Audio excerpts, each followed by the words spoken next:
ఇంకెన్నాళ్ళు రెంటింట్లో ఉంటాం? సొంత ఇంటి కలను నెరవేర్చుకుందాం. Suman TV biggest property expo October 18th, 19th HSCC Novotel Hyderabad. ఇప్పుడే ఫ్రీ ఎంట్రీ కోసం కాల్ చేయండి.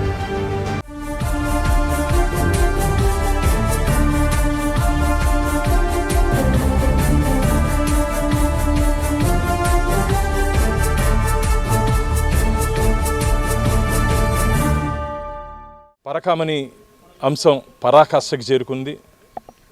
అఖిలాండ కోటి బ్రహ్మాండ నాయకుడు కలియుగ ప్రత్యక్ష దైవం వెంకటేశ్వర స్వామి హుండీలో దొంగతనం 2023లో గత ప్రభుత్వంలో జరిగినట్టి సన్నివేశం సంఘటన మనందరికీ తెలుసు.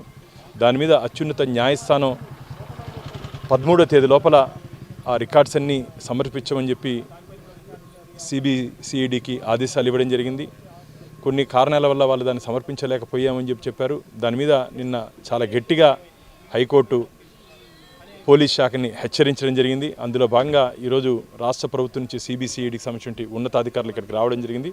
వారితో నా దగ్గర నుండి పరకామణిలో మొదటి నుంచి ఏ రోజైతే బోర్డు మెంబర్గా మొట్టమొదటి సమావేశంలో ఈ అంశాన్ని లేవనెత్తానో నా దగ్గర నుండి వివరాలని వారికి అందజేయడం జరిగింది.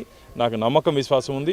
పాతాళంలో దాక్కున్న ఎవరెవరు పరకామణిలో వాటాలు పంచుకున్నారో, చెట్టు కింద పంచాయతీ చేసి ఎవరు లోకాదాత కాంప్రమైజ్ చేయమని చెప్పారో, ఎందుకు చెప్పారో, ఎవరి కోసం చెప్పారో, ఎవరిని కాపాడడానికి చెప్పారో వారందరూ రాబో రోజుల్లో చట్టం ముందు, స్వామివారి ముందు నిలబడే రోజు దగ్గరలోనే ఉంది. ఇప్పటి నుండి పోలీస్ వ్యవస్థ మీద మాకు గట్టి నమ్మకం, విశ్వాసం ఉంది. సమర్థమైనటువంటి అధికారుల చేతుల్లో ఈ విచారణ జరగబోతోంది. కాబట్టి వారు ఖచ్చితంగా రాబో రోజుల్లో ఈ పాత్రదారులని, సూత్రధారులని, వాటాదారులని అందరినీ చట్టం ముందు నిలబెడతారని చెప్పి నమ్మకం ఉంది. ఇది శ్రీవారి భక్తుల విజయంగా మేము భావిస్తున్నాం, గోవింద భక్తుల విజయంగా భావిస్తున్నాం. ఎందుకంటే ఎంతో పవిత్రంగా స్వామివారి హుండీలో సమర్పించిన తమ కానుకల్ని ఇలా పక్కదారి పట్టించండి. గత ప్రభుత్వం, వైసీపీ ప్రభుత్వం మీద భక్తులు చాలా ఆగ్రహంగా ఉన్నారు. రాబో రోజుల్లో వెంకటేశ్వర స్వామి ఆగ్రహం కూడా వారి మీద ఉంటుందని చెప్పి తీవ్రంగా హెచ్చరిస్తుంది.